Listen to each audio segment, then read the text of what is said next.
किम हिंग-सुंग हमारी स्टोरी का main character है और वो एक बिल्डिंग से नीचे गिर रहा है। वो सोचता है कि आखिर उसने ऐसा किया क्या है जिसके वजह से उसे ये सज़ा मिली।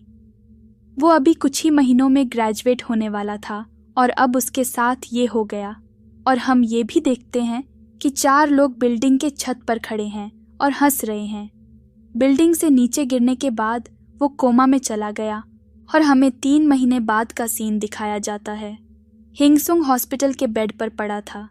हिंग-सुंग की दादी के पास एक रिलेटिव आती है और उससे कहती है कि हिंग-सुंग कभी कोमा से बाहर नहीं निकल पाएगा और हमें उसका ऑक्सीजन मास्क निकाल देना चाहिए, पर हिंग-सुंग की दादी ऐसा करने से मना कर देती है। हिंग-सुंग ये सभी बातें सुन रहा था, लेकिन वो कुछ नहीं कर पा रहा था क्योंकि वो कोमा में था। हिंग-सुंग की दादी उसका हाथ पकड़ती है और उससे उठने के लिए कहती है। वो अब भी ये सोच रही थी कि ये उसके साथ हुआ कैसे। अब कुछ दिन और भी बीत जाते हैं। हिंग-सुंग की दादी उसी के हाथ पकड़े हुई है और रो रही है। हिंग-सुंग को बहुत ज़्यादा बुरा लग रहा है, लेकिन वो कुछ नहीं कर पा रहा है। वह उसकी दादी को कुछ चिल्लाकर कहता है और पूरी ताकत लगाता है, लेकिन उसकी आवाज़ उस तक नहीं पहुंचती। कुछ दिन बाद उसकी दादी और भी ज़्यादा दुखी हो जाती है क्योंकि उसके रिश्तेदार उस कहते हैं कि उसे हिंग-सुंग पर हार मान लेनी चाहिए। लेकिन उसकी दादी यह नहीं चाहती थी क्योंकि हिंग-सुंग को उसने बचपन से पाला था। जब उसके माँ बाप मर गए थे, वह हिंग-सुंग को कहती है कि वह उसे कुछ इशारा दे कि वह जिंदा है। हिंग-सुंग अपनी पूरी ताकत लगाता है, लेकिन वो अपनी बॉडी बिल्कुल भी नहीं हिला पाता। जिसके बाद कई साल बीत जाते हैं और उसका भाई आता है उसे देखने के लिए और वो कहता है कि वो अब और सहन नहीं कर सकता।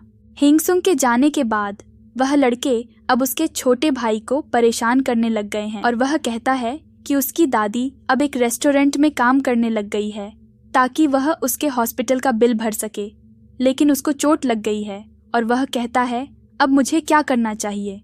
और वह यह भी सोचता है कि अगर वह मर जाता तो उनके लिए कितना अच्छा होता। और हिंग-सुंग रोने लगता है और अपने भाई को उठने के लिए कहता है, लेकिन वह कोमा में था और वह कुछ कर नहीं पा रहा था, लेकिन वह उसकी बात सुन रहा था। और अब 3 साल बीत चुके हैं और अब उसका भाई भी उसे मिलने कई दिनों से नहीं आया। और इसके बाद कुछ नर्स बात कर रही थी कि इसकी दादी इससे मिलने दोबारा अब कभी नहीं आएंगे और अब वह टीवी की वॉल्यूम और ज़्यादा बढ़ा सकते हैं।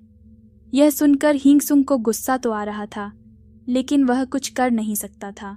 इसके बाद हम सुन उन लोगों को याद करने लगता है जिसकी वजह से यह सब हुआ। उन सभी के चेहरे उसे हूबहू याद थे और वह उन टीचरों को भी याद करता है जिन्होंने उसकी मदद नहीं की और उन बुली लोगों का साथ दिया। वह अपने दिमाग में सोचने लगता है कि वह उन्हें कैसे पिटेगा, कैसे उनसे बदला लेगा। हर एक मूव और एक परफेक्ट प्लान बना लिया। लेकिन अब 10 साल बीत चुके हैं और अब उसके पास कोई उम्मीद नहीं बची है। इन 10 सालों में उसने यह सोचा था कि उन बुली लोगों से उसे कैसे बदला लेना है, लेकिन उसकी सारी उम्मीद धारी की धरी रह गई। 10 साल हो गए हैं, लेकिन वह अभी के अभी कोमा में है। अब उसके लिए यह सब कुछ मायने नहीं रखता। अब वह कहता है कि प्लीज़ कोई तो मेरी इस जिंदगी को ख़त्म कर दो। तभी उसे एक रोशनी दिखती है। उसमें वह अपने आप को ही देखा है और वह थोड़ा सा रिलैक्स हो जाता है और तभी एक रोशनी आती है और जब वह अपनी आंखें खोलता है तो वह देखता है कि सुबह हो गई है। वह अपने क्लास में है और वह सोचता है कि यह तो एक सपना है और अपने गालों को छूकर उसे चुटकी मारता है और उसे दर्द होता है, लेकिन उसे पूरा विश्वास नहीं था।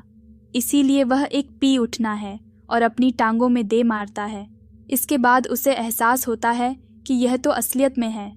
वह खुश हो ही रहा था, तभी पीछे से एक बुली की आवाज़ आती है और वह एक लड़के को बुरी तरह से मार रहा था और उसे बुली को देखकर उसे सब कुछ याद आ जाता है कि कैसे उसने और उसके दोस्तों ने मिलकर उसे कोमा में भेजा, जिसकी वजह से उसके छोटे भाई और उसकी दादी को कितना कुछ सहना पड़ा।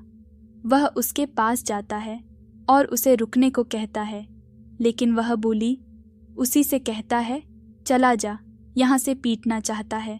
वह अपनी बात पूरी कर भी नहीं पाया कि हिमसुंग ने उसके मुंह पर मुक्का दे मारा, क्योंकि वह 10 सालों से कोमा में पड़ा था और सिर्फ बदला लेने के बारे में सोच रहा था। और जब उसे मौका मिला तो वह उसे कैसे जाने देता। फिर हमें बताया जाता है कि जब वह कोमा में नहीं गया था उस दिन आखिर हुआ क्या था। इस बुली का नाम पार्क है और इसे गेम खेलना बहुत पसंद है और इसीलिए वह इस क्लास के टॉपर के पास गया। उसे लगा कि वह क्लास का टॉपर है तो ये गेम खेलने में भी अच्छा होगा और उसने उसे अपने अकाउंट से गेम खेलाने लगा। इसके बाद उस टॉपर को उसके लिए ज़बरदस्ती गेम खेलना पड़ा और इसी के वजह से उस क्लास का टॉपर धीरे धीरे नीचे गिरता गया और उसके मार्क्स भी बहुत कम आने लगे। और हमसुम ने यह अपनी आंखों के सामने देखा तो उसे रहा नहीं गया और इसीलिए वह उसे रोकने के लिए गया, लेकिन उसके दोस्त ने कहा कि ऐसा मत करो, इसका अंजाम बहुत बुरा हो सकता है। लेकिन उसकी बात को वह अनदेखा करता है क्योंकि उस टॉपर ने भी उसकी कई बार पढ़ाई में मदद की थी और वह पार्क के पास गया उसे रोकने के लिए। लेकिन उस दिन के बाद से उन सभी लोगों ने उसे टारगेट करना शुरू कर दिया और जब भी मौका मिलता उसे पीटते। उसकी क्लास के लोग हिमसुंग की तरफ देख रहे हैं। क्या ये पहले से ही इतना खतरनाक था? हिमसुंग ने ये सारी कैलकुलेशन अपने दिमाग में पहले से ही कर रखी थी। पार्क एक अच्छा बॉक्सर है, अगर वह उसे पहले मारने का मौका देगा तो वह पक्का हार जाता। इसीलिए उसने पहले पार्क पर वार किया और उसे मारता ही जा रहा था। पार्क युंगसुंग को देखने के लिए मुंडी घुमाता तो युंगसुंग उसके मुंह पर लात मार देता। पार्क अपने हाथ आगे करता तो युंगसुंग उसके हाथों पर मार देता। वो उसे बिल्कुल भी मौका नहीं दे रहा था और बुरी तरह पीटे जा रहा था। तभी एक उड़ती हुई चेयर आती है। युंगसुंग उसे डोर्ज कर लेता है। जब वो देखता है कि ये चेयर कहाँ से आई तो वो देखता है कि पार्क के दोस्त है और वो युंगसुंग को रुकने के लिए कहते हैं। युंगसुंग कहता है कि अगर वो नहीं रुका तो वो लोग देखते हैं कि युंगसुंग जरा सा भी डरा हुआ नहीं है। उनमें से एक सोचता है कि क्या युंगसुंग पागल हो गया है। उनमें से एक बड़ा सा बॉडी बिल्डर टाइप गैंग युंगसुंग की तरफ बढ़ता है, लेकिन इससे पहले वो लड़ाई शुरू कर पाते स्टूडेंट आता है और कहता है कि टीचर आ गए हैं, जिसकी वजह से उन लोगों को वहां से जाना पड़ता है। जाने से पहले कैंग युंगसुंग को कहता है कि तेरे तो लग गए, क्लास खत्म होते ही मैं जरूर आऊंगा। जिसके बाद क्लास शुरू हो जाती है। पार्क को अभी भी समझ नहीं आ रहा था कि उसके साथ हुआ क्या और वो अपने दिमाग में युंगसुंग को गालियां दे रहा था और उसे पीटने का प्लान बना रहा था। और वो कहता है कि वो तो बस उसका ज़्यादा ध्यान नहीं था इसलिए वो पिट गया, लेकिन अब क्लास खत्म होते ही उसे वो बहुत मारेगा और क्योंकि उसके दोस्त भी आने वाले हैं तो वो उसे तब तक मारेगा तब तक वह बेहोश नहीं होगा। जिसके बाद पार्क के दोस्त भी घड़ी की तरफ बार बार देख रहे थे कि कब क्लास खत्म होगी और झुंग मिनहू यह भी सोच रहे थे कि युंगसुंग का आखिर हुआ क्या। उसके पास कोई खतरनाक बैकअप है और अगर उसने युंगसुंग को सबक नहीं सिखाया तो उसके खिलाफ और भी लोग खड़े हो जाएंगे। जिसके बाद क्लास खत्म होती है और पार्क अपनी चेयर पे से खड़ा होता है युंगसुंग को मारने के लिए, लेकिन उससे पहले ही युंगसुंग की लात पार्क के मुंह पर लग जाती है और इससे पहले वो नीचे गिरता। युंगसुंग उसके बाल पकड़कर कहता है कि हम वहीं से शुरू करते हैं जहां से हमने खत्म किया और उसके मुंह पर मुक्के पे मुक्के दे मारता है। और वहां पार्क के दोस्त भी युंगसुंग की क्लास की तरफ बढ़ रहे थे और वो देखते हैं कि युंगसुंग की क्लास के बाहर भीड़ लग गई है और वो जल्दी से जल्दी भागकर पार्क के पास जाते हैं और वो देखते हैं कि युंगसुंग ने पार्क का मार मार के बुरा हाल कर दिया है, सारा मुंह सूजा दिया। जिसके बाद कैंग पार्क की तरफ बढ़ता युंगसुंग उनका स्वागत करता है कि वो उन्हीं का इंतज़ार कर रहा था। युंगसुंग सोचता है कि आखिर वो कैंग को कैसे हराएगा। उसने भले ही कितनी ही कैलकुलेशन अपने दिमाग में की हो, लेकिन कैंग उससे बहुत ज़्यादा ताकतवर है, इसीलिए उसे ऐसा सोचना पड़ेगा जो उसने पहले कभी सोचा ही नहीं। वो पास में एक लोहे की लोक को देखता है और उसे उठाकर कैंग के दिमाग पर दे मारता है 3-4 बार, जिसके बाद कैंग वहीं पर अधमरा हो जाता है।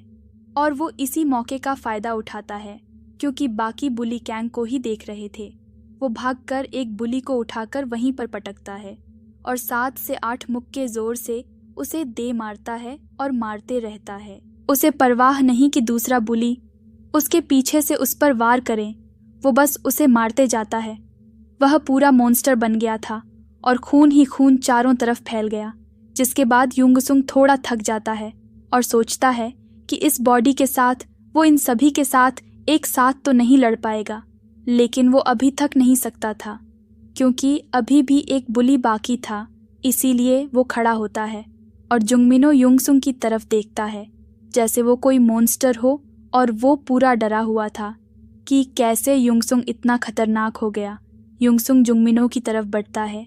जुंगमिनो इतना डरा हुआ था, उसके हाथ इतने कांप रहे थे कि वो युंगसुंग के साथ लड़ाई भी नहीं कर पा रहा था। युंगसुंग अपना मुक्का उस पर मारने वाला था।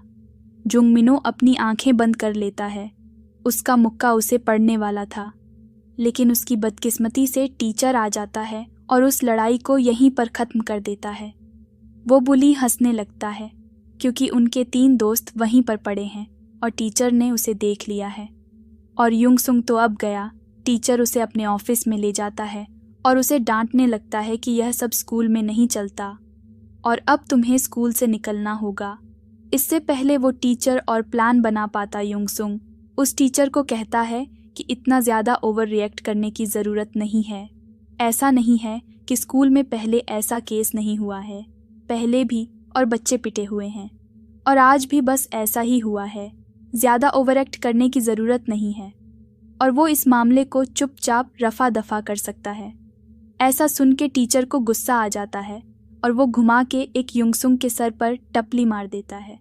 युंगसुंग को पहले से मालूम था कि ऐसा ज़रूर होगा क्योंकि वो कोमा में इसी वजह से गया था, क्योंकि पिछली बार उसके टीचर ने उसकी मदद नहीं की और चुपचाप डरपोक की तरह बस इग्नोर करते रहे।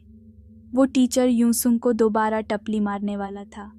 युंगसुंग कहता है कि अपनी आवाज़ और अपने हाथ नीचे कर, और वो यह भी कहता है कि उसे मालूम है कि टीचर ने कई सारे बच्चों के पापा से पैसे लिए हैं, खास करके उस बुली जुंगमिनो जिसे वो अभी मुक्का मारने वाला था, लेकिन इस टीचर के आने की वजह से वो बच गया। और इतना ही नहीं, उस टीचर का इंग्लिश टीचर के साथ चक्कर है जिसके 3 बच्चे हैं, और अगर यह सब बाहर फैल गया तो उसका क्या होगा। उसकी बीवी उसे तलाक दे देगी, स्कूल से वो बाहर निकाल दिया जाएगा और कोई स्कूल वाले इस बदनामी के डर से उसे दोबारा से टीचर की जॉब पर रखेंगे भी नहीं। वो कंगाल हो जाएगा, भूखा मर जाएगा, जिसके बाद वो टीचर डर जाता है और अपना हाथ नीचे कर लेता है। युंगसुंग की पिछली जिंदगी में बहुत बार बुली होने के बाद वो टीचर के पास जाने की सोचता है। ये इतना अच्छा आइडिया नहीं था, लेकिन उसे कोई तो अडल्ट को इस बारे में बताना था। टीचर को बताने के बाद टीचर पार्क और उसके बुली दोस्त को बुलाता है, जिसके बाद पार्क कहता है कि वो तो बस मजाक कर रहे थे और इसीलिए टीचर भी उन्हें छोड़ देता है। लेकिन युंगसुंग डरा हुआ और पूरा पसीने में था क्योंकि उसे मालूम था कि उसके साथ अब आगे होगा क्या। टीचर के कमरे से बाहर आने के बाद वो बुली लोग बहुत ज़्यादा गुस्से में थे क्योंकि जो युंगसुंग ने किया है, और वह युंगसुंग को स्कूल के पीछे ले जाते हैं और वहीं पर पीटना चालू कर देते हैं। और युंगसुंग टीचर को गाली देता है कि टीचर ने उसकी बात नहीं सुनी और इन बुली की बातों पर यकीन कर लिया, और वो पिट रहा था। तब खिड़की में देखता है कि टीचर वहीं पर खड़ा होकर उन्हें देख रहा है। युंगसुंग को लगा कि अब टीचर ज़रूर उसकी मदद करेगा, लेकिन वो गलत था। टीचर बस उन्हें देखकर वहाँ से चला जाता है और फिर उसे पता चलता है कि वह टीचर तो एक डरपोक है। और कुछ दिनों के बाद उसे पता चलता है कि वो टीचर बच्चों के पेरेंट्स से पैसे लेता था, खास करके जंग मिनहू, उसे जो बुली करता है, और उसे तो यह मैटर कभी सॉल्व करना ही नहीं था। जिसके बाद वह खुद ही इस मैटर को सॉल्व करना चाहता है, और अगर उसे ये अकेला करना पड़ा तब भी उसे पता है कि वो इस फाइट को जीत नहीं पाएगा, लेकिन फिर भी वह अपना पूरा ट्राई करना चाहता है। इसीलिए उस दिन वो इतना गुस्से में था कि सभी बुलीज को पीट दिया। लेकिन जो युंगसुंग ने किया है उसकी वजह से जुंगमिनहू के पेरेंट्स कंप्लेन करते हैं, और उसी की वजह से युंगसुंग की ग्रैंड माँ को उनसे माफ़ी मांगनी पड़ती है, और जुंगमिनहू उसे ही ब्लेम करके पूरी सिचुएशन को उसी के खिलाफ कर देता है और स्कूल में भी उसे ही पनिशमेंट मिलती है। लेकिन पार्क और उसकी दोस्त बचकर निकल जाते हैं, और उसी दिन उसे पता चलता है कि सिर्फ उसके हिम्मत करने से कुछ नहीं होगा। उसे कोई एडल्ट उसकी साइड पर चाहिए, कोई बढ़िया पावरफुल बंदा जिसकी मदद से वो अपना रिवेंज ले सके। और अब हम यहाँ पर प्रेजेंट पर आ जाते हैं, जहाँ उसके टीचर पूरा शॉक में थे कि जो युंगसुंग ने उसे बताया, और वो ऐसे कहता है कि युंगसुंग तो सिर्फ मजाक कर रहा है, उसे कुछ पता ही नहीं। लेकिन युंगसुंग तो सीरियस था और कहता है कि जब भी मुझसे बात करो तो केयरफुली होकर करो। जिसके बाद युंगसुंग कहता है कि एक सीनियर स्टूडेंट की मदद से वो जुंगमिन्हू हो के पेरेंट से मिला और उसी से उसकी केयर करने के बदले में उसे हर महीने अच्छे खासे पैसे मिलते हैं। और यही नहीं, इंग्लिश टीचर के साथ जिसकी के 3 बच्चे हैं, कई बार होटल भी गया। जिसके बाद युंगसुंग कहता है कि मुझे क्या और भी कहना चाहिए। उसका टीचर हैरान हो जाता है कि उसे इतना सब कहाँ से पता। युंगसुंग उसे और बेइज्जत करता है कि वो उसने कितनी गंदी लाइफ जी, और अगर यह सभी चीज़ बाहर आ गई तो उसकी टीचर की ज़िंदगी पूरी बर्बाद हो जाएगी। और इसे हल्के में मत लेना, अगर मुझे स्कूल छोड़ना भी पड़ना तब भी मैं ये बातें बाहर निकाल के जाऊंगा। और उसका टीचर कुछ बोल भी नहीं पाता। और फिर हमें पता चलता है कि जब युंगसुंग 3rd ईयर में था, यह बात तभी रिवील हो गई थी क्योंकि उसकी पत्नी ने उसे इंग्लिश टीचर के साथ पकड़ लिया था। जिसके बाद उसकी बीवी ने उसे डाइवोर्स दे दिया। और उसकी बीवी की फैमिली बहुत ज़्यादा अमीर है और ख़तरनाक भी। और अगर उसे पता चल गया कि उसके साथ ऐसा हो रहा है तो उसकी फैमिली वाले छोड़ेंगे नहीं। और इसीलिए युंगसुंग को मालूम था कि ये ब्लैक कमल ज़रूर काम करेगा। जिसके बाद वो टीचर युंगसुंग के सामने सर नीचे करके खड़ा हो जाता है। जिसके बाद वो टीचर युंगसुंग से माफ़ी मांगता है और कहता है कि अब उसे क्या करना चाहिए। जिसके बाद युंगसुंग कहता है कि तुम जैसे जी रहे हो बस वैसे ही जीते रहो, तुम जो कर रहे हो बस वही करते रहो। बस फ़र्क इतना है, पहले तुम जुंगमिन्हो के लिए करते थे, अब मेरे लिए करो और इस मैटर को यहीं पर दबा दो। किसी भी कीमत पर तुम्हें जो करना पड़े वो करो। अगर तुमने मेरी बातें मानी तो यह बातें कभी बाहर नहीं निकल पाएगी, और जब तक अव ग्रेजुएट होगा तब तक ये बातें कहीं बाहर नहीं निकलेगी। टीचर उस डरपोक था और वो कहता है कि वो अपना पूरा कोशिश करेगा। जिसके बाद युंगसुंग उस कमरे से चला जाता है। जब वो हॉल में था अपनी क्लास की तरफ जाते वक्त वो अपने प्लान के बारे में सोच रहा था। जब वो क्लास की तरफ जा रहा था वहीं क्लास में जुंगमिन्हो उसी की क्लास में तबाही मचा रहा था, कुर्सियों और चेहरों को इधर उधर फेंक रहा था कि कौन है मेरे से पंगा लेने वाला। देखा, मेरे से जो पंगा लेगा चूर चूर हो जाएगा कि वही पूरे स्कूल का गुंडा है। और युंगसुंग को वहीं पर डरा रहा था, आजा कहाँ छुप गया। युंगसुंग को इसीलिए बुला रहा था क्योंकि उसे मालूम था कि युंगसुंग यहाँ पर है ही नहीं, और उसे घमंड था क्योंकि वो टीचर उसी के पेरेंट्स से पैसे लेता था। और अब तो युंगसुंग तो स्कूल से एक्सपेल कर दिया जाएगा, और इसीलिए उसे पक्का यकीन था कि अब युंगसुंग उसके रास्ते में कभी नहीं आएगा। वो खुद युंगसुंग को देखकर पूरा डर गया था, लेकिन वो ऐसा एक्टिंग इसीलिए कर रहा है ताकि कोई और उसके आगे ना खड़ा हो पाए। और वो एक टेबल को उठाकर कमरे के दूसरी तरफ फेंक देता है, सबको डराने के लिए, क्योंकि वही तो स्कूल का गुंडा है और वो अपने कभी स्टेटस को नीचे नहीं गिरने देगा। और ऐसे दिखाता है कि वही स्कूल का सबसे ज़्यादा स्ट्रांग है, और एक कुर्सी पर जाकर बैठ जाता है और कहता है कि युंगसुंग ने जो किया वो तो बस एक कोइंसिडेंस था, और अब युंगसुंग उसके सामने आया ना तो उसे वो छोड़ेगा नहीं और उसे आसानी से पीट देगा। इससे पहले वो अपने आप को और ऐसी बातें कर पाता, युंगसुंग क्लास का गेट खोलता है और उसे बाहर बुलाता है। जुंगमिनो उसकी आवाज़ सुनकर डरने लगता है कि ये क्या, और युंगसुंग उसके पास आता है और कहता है कि हमें वो ख़त्म कर देना चाहिए जो हमने शुरू किया था। युंगसुंग उसकी तरफ बढ़ने लगता है। जुंगमिनो सोचता है कि अब तो वो गया, और युंगसुंग का एक मुक्का आकर जुंगमिनो के मुंह पर लगता है और वो ज़मीन पर जाकर पड़ता है।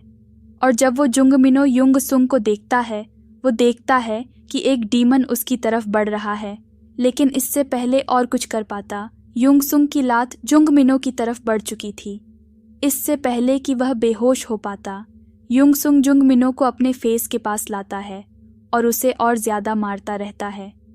वो इतना मारता है कि वो कुछ कह भी नहीं पा रहा था और किसी को मदद के लिए बुला भी नहीं पाता। युंगसुंग उसे पीटकर बहुत मज़े ले रहा था और जुंगमिनो ये देखकर कहता है कि यह तो पागल है, पूरा पागल। युंगसुंग उसे और ज़्यादा फेस पर मारता है।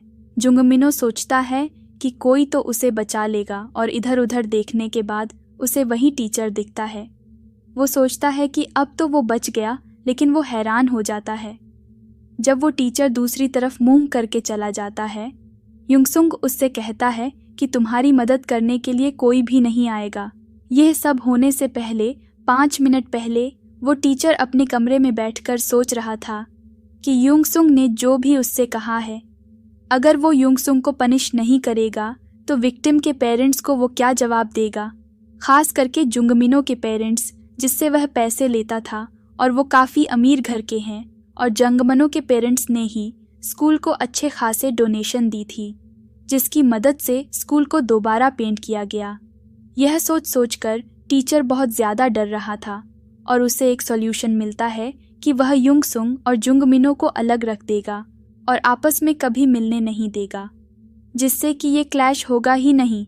और वो युंगसुंग को भी रिक्वेस्ट करेगा कि युंगसुंग जुंगमिनो के साथ पंगा ना ले। वो सोचता है कि ये तो फुल प्रूफ प्लान है और अपनी चेयर से उठकर उनकी क्लास की तरफ जाता है। लेकिन वो जब वहाँ पर जाता है तो देखता है कि युंगसुंग पहले से ही जुंगमिनो को पीट रहा है और अब बहुत ज़्यादा देर हो चुकी है। और जब जुंगमिनो उसकी तरफ देखता है तब टीचर वहाँ से चला जाता है, क्योंकि उसे पता है अगर वो कुछ भी करेगा तो उसकी ज़िंदगी तो पूरी तरह से तबाह हो जाएगी। और अब प्रेजेंट में युंगसुंग जुंगमिनो को चाटे पे चाटे मार रहा है और अभी भी उसका मन नहीं भरा।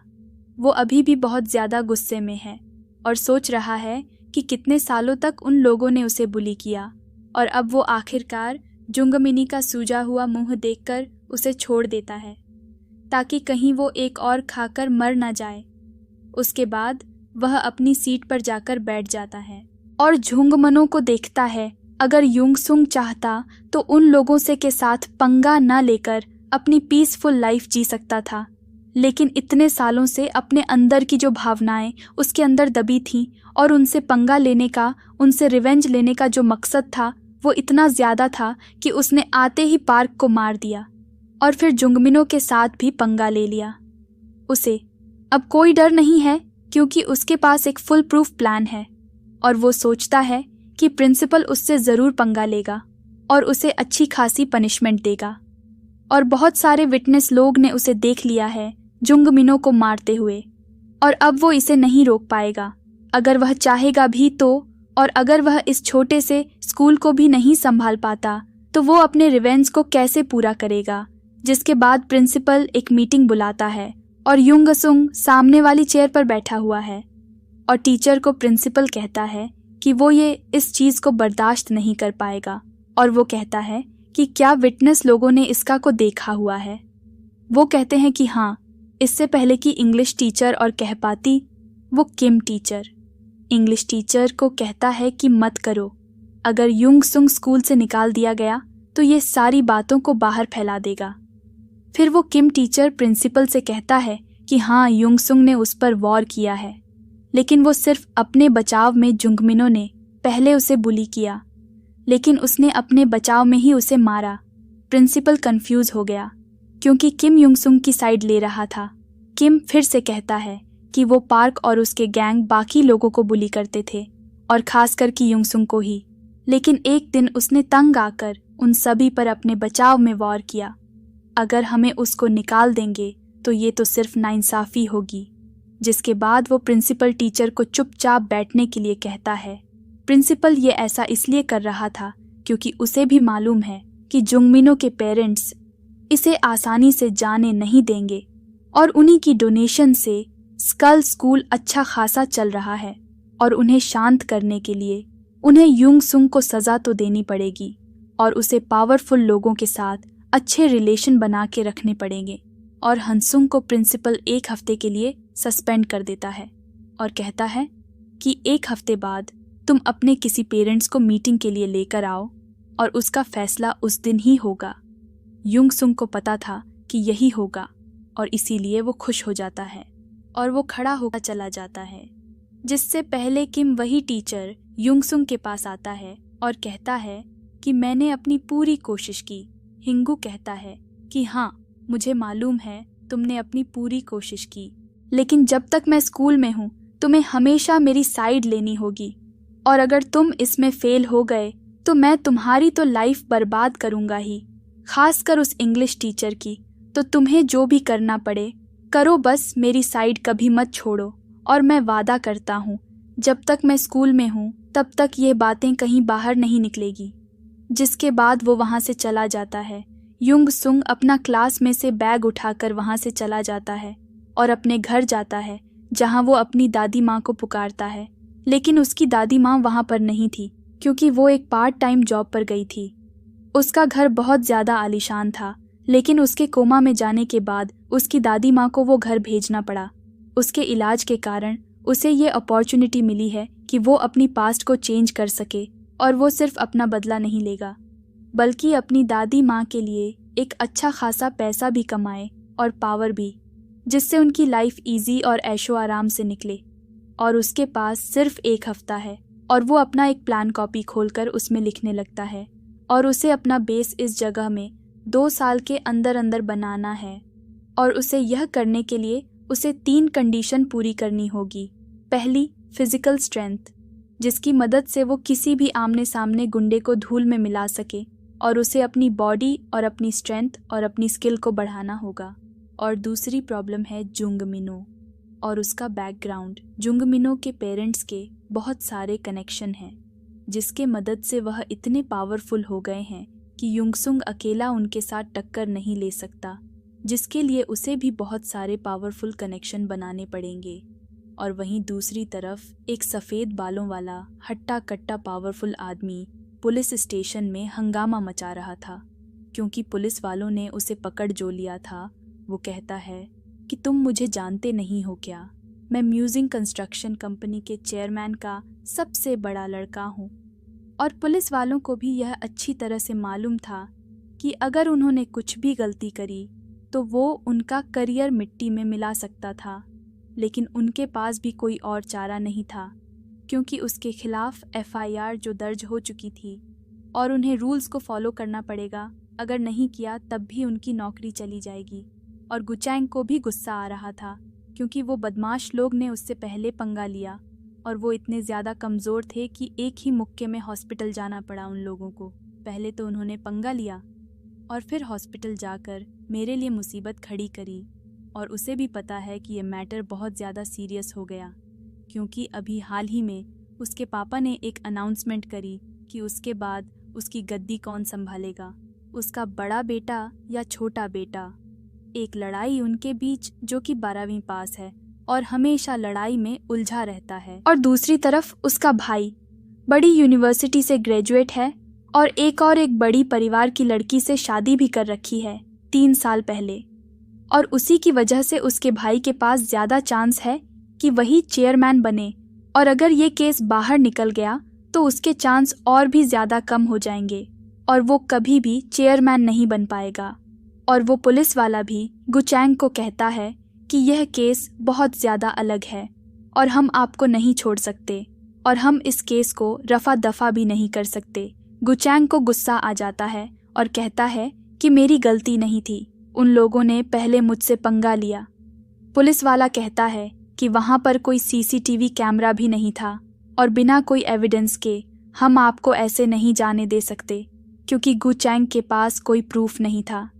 इसी के वजह से जब वो लोग होश में आएंगे तो उन्हीं की बात को माना जाएगा। यह सुनकर गुचैंग और भी ज़्यादा गुस्सा हो जाता है और वह इधर उधर देखने लगा।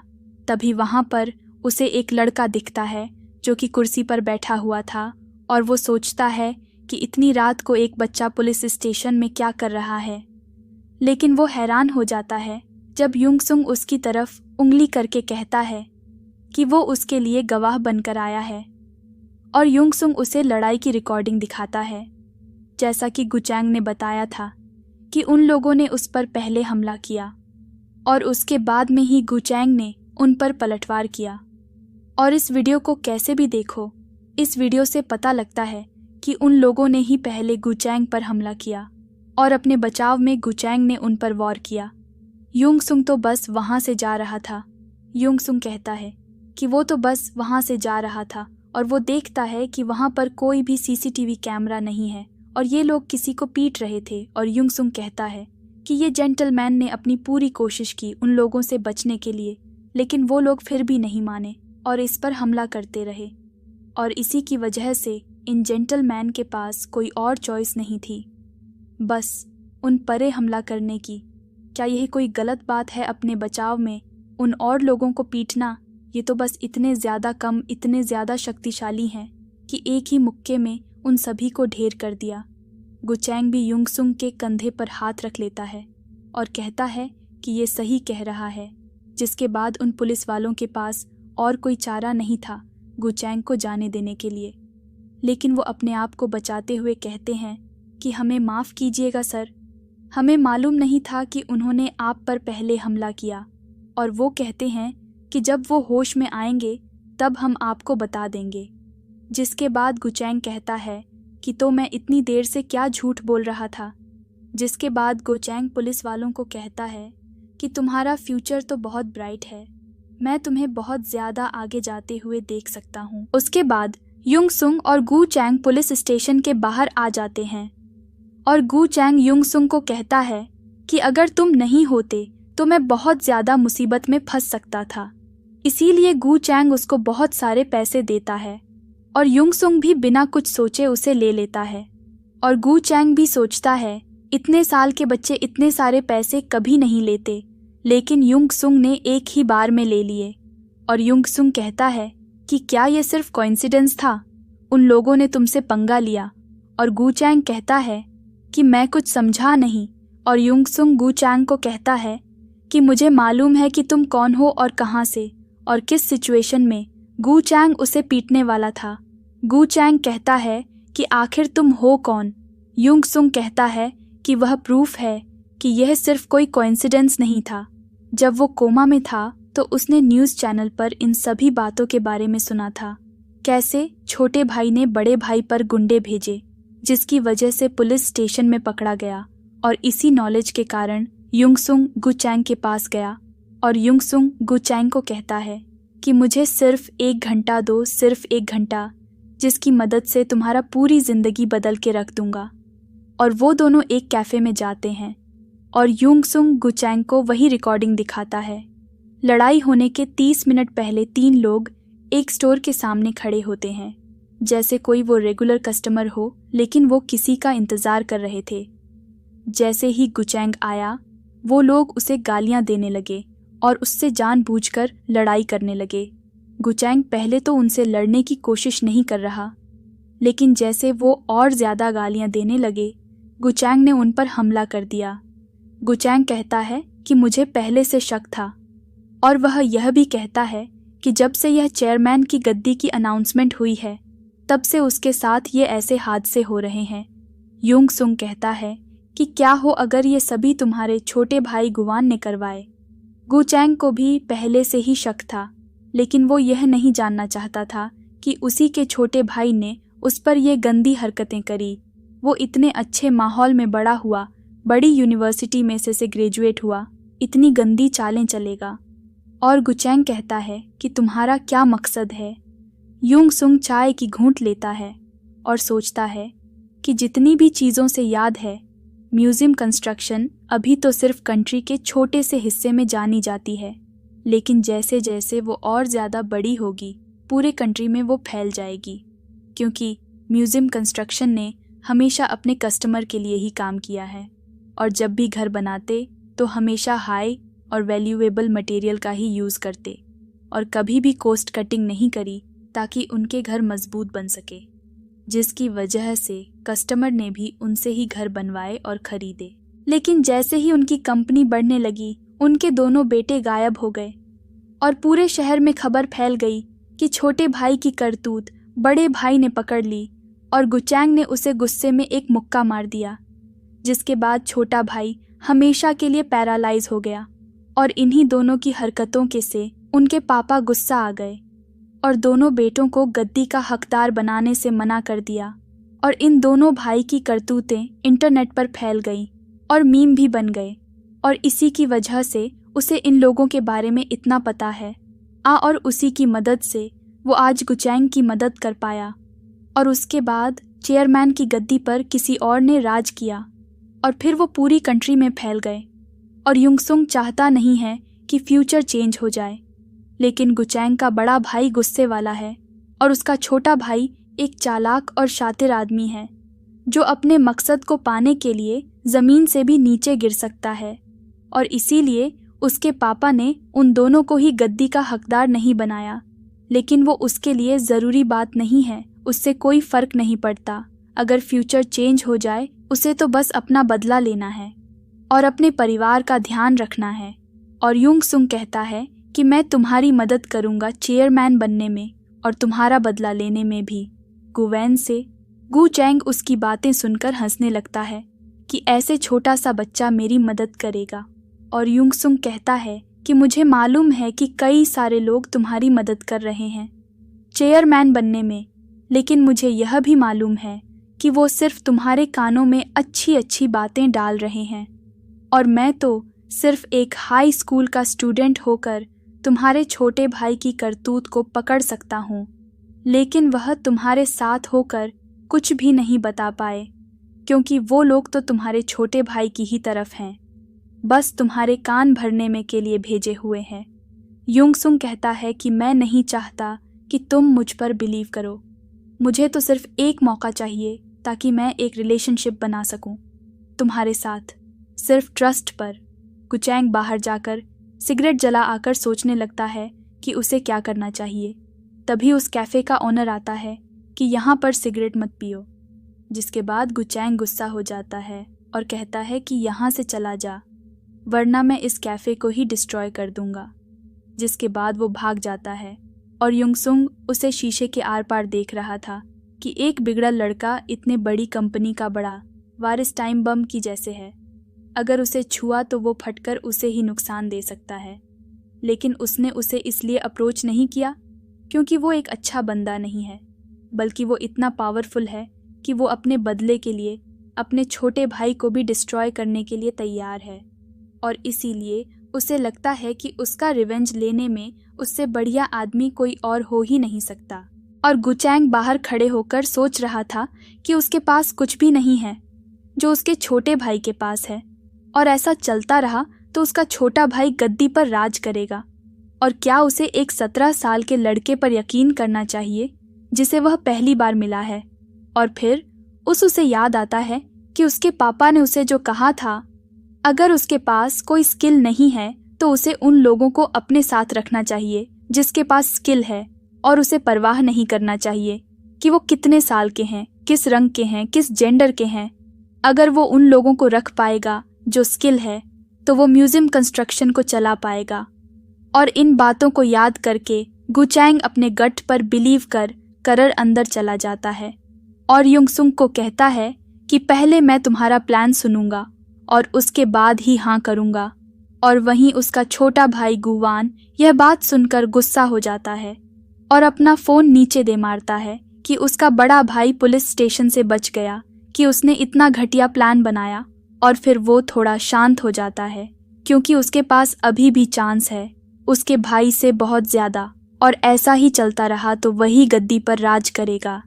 इससे पहले वो और कुछ सोच पाता, उसके पास एक और फ़ोन आता है कि उसकी वाइफ ने योंगसंग के ऑफिस में ज़बरदस्ती घुस गई है। और वहीं दूसरी तरफ युंगसुंग भी गुचैंग को अपना प्लान बता रहा था, उसे रियलिटी पर भरोसा करना पड़ेगा। और वो गुचैंग से पूछता है कि उसमें और उसके छोटे भाई में किसके ज़्यादा चांस हैं गद्दी पर राज करने के। गुचैंग कहता है कि ऑफ कोर्स मेरा छोटे भाई के, क्योंकि मैं तो सिर्फ 12वीं पास हूँ और वो तो बहुत बड़ी यूनिवर्सिटी से MBA का कोर्स करके ग्रेजुएट हुआ है, और उसकी वाइफ भी बहुत बड़ी फैमिली से आई है। और युंगसुंग कहता है कि गुवान ने पहले से ही यह प्लान बना रखा था कि गद्दी पर वही राज करेगा, और इसीलिए इतने बड़े यूनिवर्सिटी से वो पास हुआ और एक बड़ी फैमिली की लड़की से शादी की, और इसी की वजह से उसने तुम्हारे और उसके बीच में बहुत बड़ा गैप बना लिया।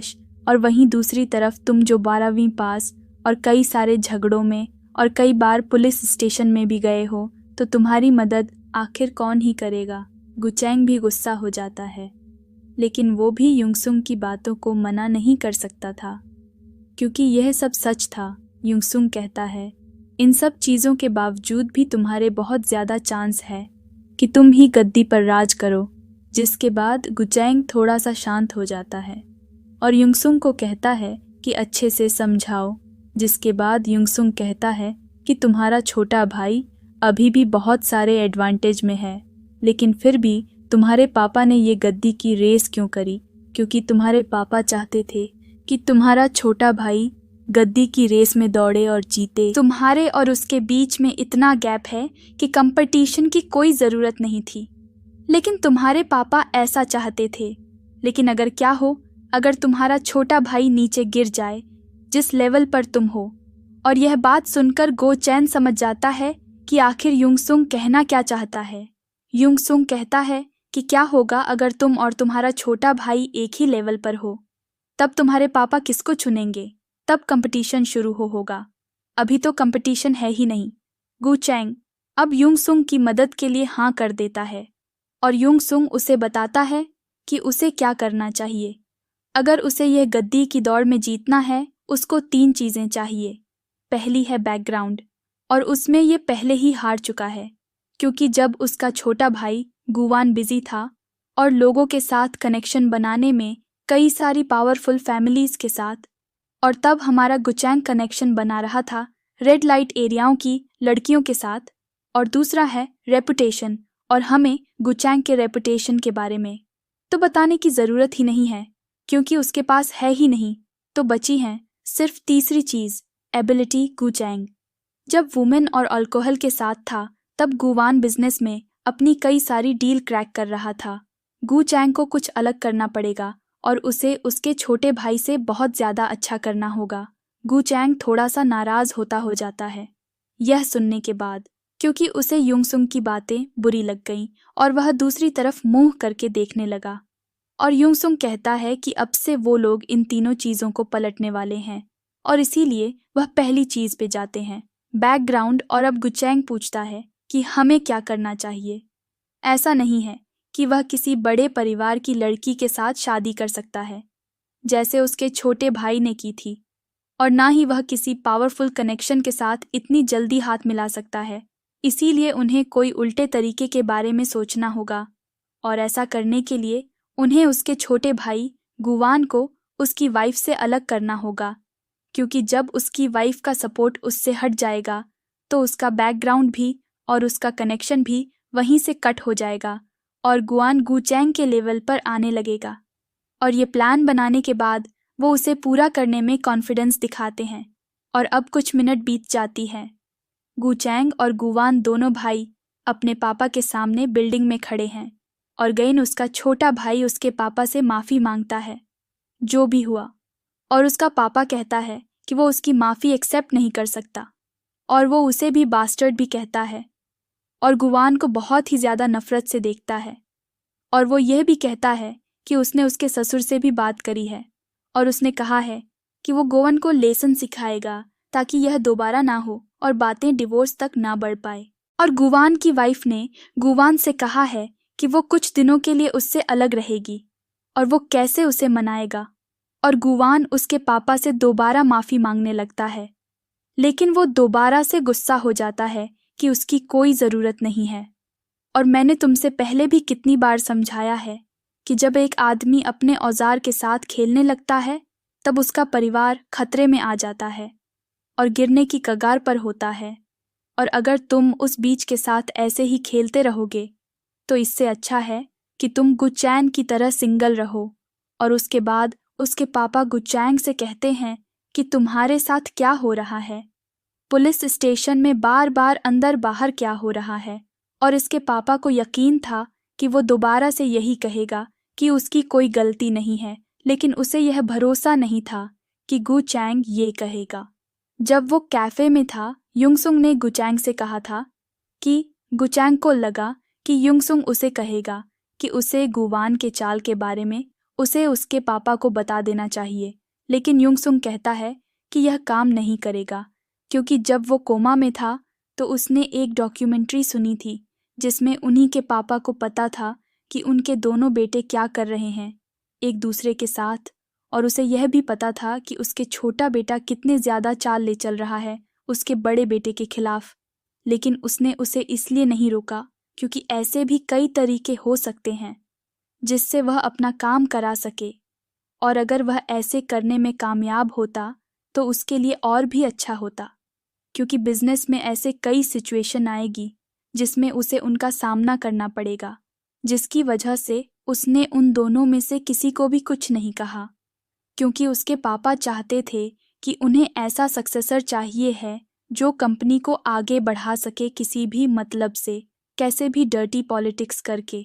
और युंग सुंग को ऐसा लगता था कि अगर वो गुवान के सारे राज उसके के पापा को बता देंगे तब भी कुछ नहीं होगा, और अगर वो अपने एनिमी को यानी कि अपने छोटे भाई को अपने लेवल पे लाने की कोशिश करेगा तो उससे भी और कोई फ़ायदा नहीं होगा, क्योंकि उसके पापा किसी और को चेयरमैन बना देंगे।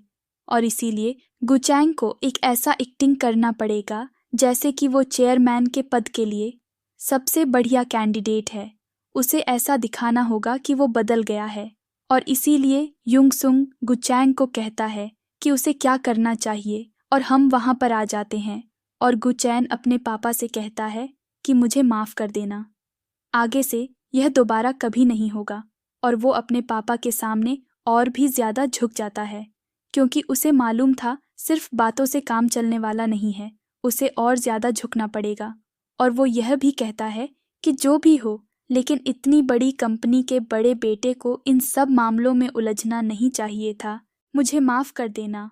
और अब से वो इन सिचुएशन का ध्यान रखेगा और हमेशा सोच के अपना एक्शन करेगा।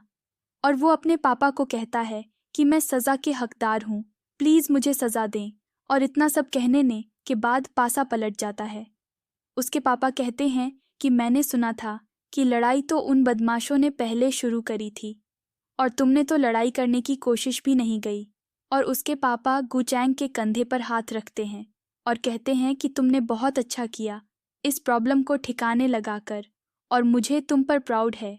जिसके बाद वो दोनों भाई कमरे के बाहर आ जाते हैं और गुवान गुचैंग की तरफ देख रहा है और अपने मन में गाली दे रहा है, और उसे मालूम नहीं है कि उसकी वाइफ को उसके होटल की लोकेशन दी किसने, जिसकी वजह से वह पकड़ा गया, और अगर वह उसे मिल गया तो वह उसे छोड़ेगा नहीं। गुचैंग को गुवान की बात कुछ नहीं सुनाई दी, क्योंकि वह तो अभी भी शौक में है, क्योंकि उसके पापा ने जो उससे कहा, क्योंकि उसके पापा हमेशा से उसे डांटते और गालियां देते थे। लेकिन आज पहली बार उसने गुचैंग के कंधे पर हाथ रखा और शाबाशी भी दी, और उसने यह पहली बार एक्सपीरियंस किया है, और उसे यह हमेशा के लिए होने देना चाहिए। और वो और भी ज़्यादा उत्साहित हो जाता है।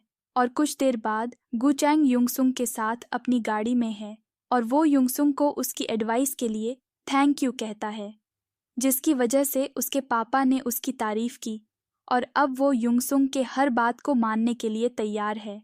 और वह युंगसुंग से दोबारा पूछता है कि उसे चेयरमैन बनने के लिए क्या करना चाहिए, क्योंकि वह उसकी हर एक बात को बिना कुछ कहे मानेगा।